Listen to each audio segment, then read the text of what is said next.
Welcome back friends. Good evening. In this video we are going to see about central dogma in molecular biology. So what do you mean by central dogma? So central dogma means the main principle, the main process which occurs in all living organisms from bacteria to higher organisms like human beings. So that is called as central dogma. So the sequence of central dogma is from DNA to protein. You can see here it starts from DNA. So DNA means deoxyribonucleic acid. So from DNA it goes to RNA. So RNA means ribonucleic acid. So from RNA it goes to protein. So from DNA to protein through RNA. This overall process is called as central dogma in molecular biology. So as I already said in the previous sections, so what do you mean by DNA? DNA is the genetic material which carries the information from one generation to another generation. For example, if you take a small E. coli cell, E. coli is an unicellular organism. For example, you can take E. coli. So E. coli consists of DNA, that is genetic material. When it divides into two, so these two are daughter cells which are produced from the parent cell. It is an unicellular organism. So the DNA content present in the parent cell has to be transferred to the daughter cells also. It should be same as that. So it is a exact copy of the DNA from the parent which is transferred to the daughter cells. Suppose if you take the higher animal, that is multicellular organisms like human beings, we are made up of millions of cells. So the human beings, where they came from the single cell called as zygote. Zygote is a diploid cell. So the zygote only divides mitotically and forms millions of cells, and we become as a gigantic human being. So initially human beings also starts from the single cell called as zygote. So it consists of the genetic material called as DNA. So this genetic material has to be transferred to all the millions of the cells. The same copy has to be transferred to all the cells. So what happens? DNA has to be copied. So that process is called as replication. So from DNA to DNA. So from DNA to DNA is called as replication.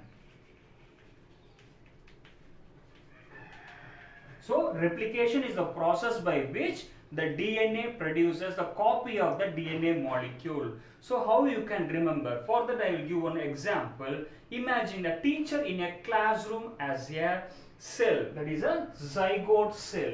So class teacher is a zygote cell. So he consists of a steady material which consists of the subject information. It may be biology, maths, chemistry, physics, whatever it may be. It consists of information about the subject. So in this case, that study material is a DNA molecule. What the teacher will give other study material to the children present in the classroom. For example, 100 students are there, means this copy of the study material has to be given to all the students.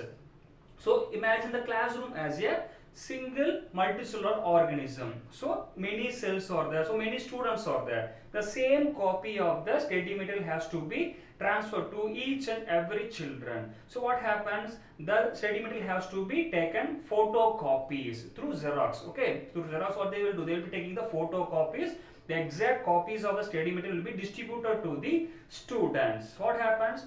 It is called as copying. Okay, here also it is called as what? Copying. So replicating. Replicating means production of DNA from DNA is called as replication.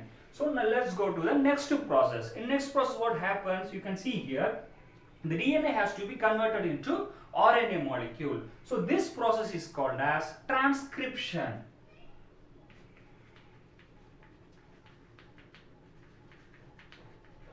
So transcription means the conversion of the DNA to RNA is called as transcription.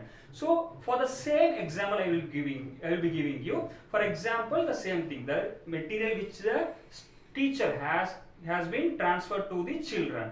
Now this is DNA. Now what happens? Children, what they will do? They will prepare for the examinations. They will be writing the answers in the answer scripts.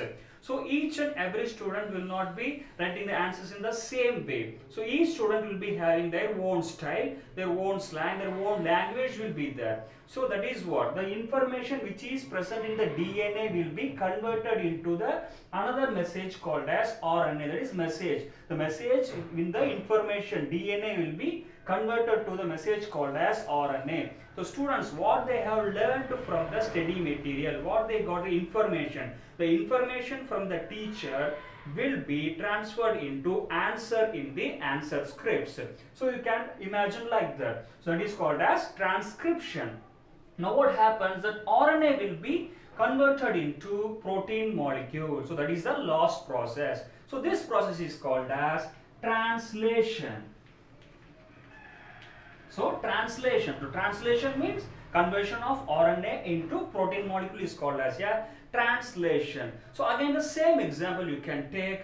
The students, what they will do? They will be writing examinations. So after writing examination, so answers, in this case it is called as what? RNA. So RNA will be evaluated by many enzymes. The process I will be telling you later. So after processing this RNA, proteins will be produced. That is called as transcription. Similarly, after evaluating the answers in the answer scripts, we will be getting the marks, the results. So result, that marks are called as proteins there. So the products produced by the children are the results. Here the product produced from the genetic information is protein. So you can relate like that. So subject information is the DNA. The answer written by the student is RNA. The marks they scored is called as protein. So this is the complete process of central dogma in molecular biology. So from DNA to DNA is called as replication.